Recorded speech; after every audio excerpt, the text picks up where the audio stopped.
Hi అండి, welcome to SL fashion designer. ఇక్కడ చూడండి, నేను umbrella dress cutting full video చూపిస్తున్నాను.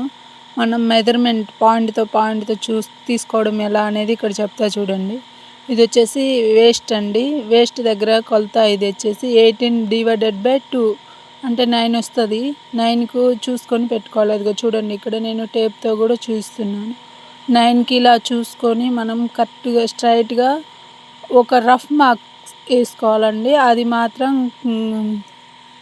కరెక్ట్ కాదు, రఫ్ వేసుకున్నాము. ఇప్పుడు మనం పాయింట్తో పాటు కొలుచుకొని వేసుకోవాలి.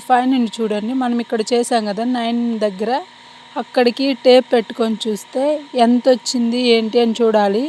చూసినప్పుడు చూడండి, అక్కడ 12 వచ్చింది. నాకు 12 దగ్గర మార్కింగ్ వచ్చింది కదా, అదే 12 ఇటు సైడ్ కూడా పెట్టుకోవాలి.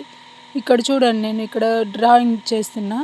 అలా పెట్టుకున్న తర్వాత సెంటర్ చూడండి, సెంటర్ కూడా అదే సేమ్ 12 అటు సైడ్ ఇటు సైడు పెట్టుకొని మార్కింగ్ వేసుకోవాలి. మార్కింగ్ వేసుకుంటూ మనము మొత్తం లైనింగ్ ఫ్యాబ్రిక్ మనకి ఎంత పొడవు కావాలి ఏంది అని చూసుకోండి. ఇక్కడ వచ్చేసి 33, అక్కడ చూడండి నేను 33 మార్క్ చేసా. సేమ్ ఇటు సైడ్ కూడా అలానే 33 మార్కు చేసుకోవాలి. చేసుకున్న తర్వాత ఏంటంటే మనము అదే మార్కింగ్ సహాయంతో సెంటర్ కూడా వేసుకోవాలండి.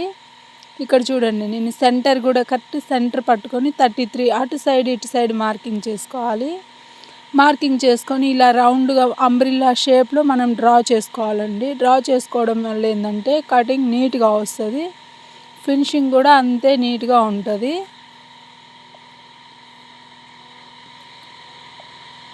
చూడండి, ఇక్కడ అయిపోయిన తర్వాత నేను ఇక్కడ కట్ చేస్తున్నా. ఇక్కడ వేస్ట్ అండి, చూసుకొని జాగ్రత్తగా కట్ చేసుకోవాలి. కట్ చేసుకున్న తర్వాత చూడండి, అదనేది మనం ఫోల్డింగ్ వేసుకొని వన్ సైడ్ పెట్టేసుకోవాలి. ఇక్కడ చూడండి, నేను ఈ జాయింట్ వేయాలి కదా, ఆ జాయింట్ సెంటర్ అండి అది. మనం ఆ సెంటర్ దగ్గర వచ్చేసి ఒక కచకా పెట్టుకోవాలి. కచకా పెట్టుకోవడం వల్ల ఏంటంటే మనము తర్వాత స్టిచ్ చేసేటప్పుడు జాయింట్ దగ్గరికి ఈ కచక నుండి అటు సైడ్ ఇటు సైడ్ వేయాలని అర్థమవుతుందండి మనకు. ఇక్కడ చూడండి, ఈ క్లాత్ మిగిలింది కదా, ఈ క్లాత్ అనేది మనము అక్కడ 2 ఉన్నాయి చూడండి, ఆ ఫోల్డింగ్ జాయింట్ చేయాలి. ఇక్కడ మామూలుగా 2 పీస్ ఉన్నాయి కదా, అది జాయింట్ చేస్తే 1 పీస్ అవుతుంది. ఇగో అలా స్ట్రైట్ వేసి జాయింట్ చేసుకోవాలండి. ఆ జాయింట్ క్లాత్ వరకు అది సరిపోతుంది ఖచ్చితంగా. ఇలాంటి వీడియోస్ కోసం మా ఛానల్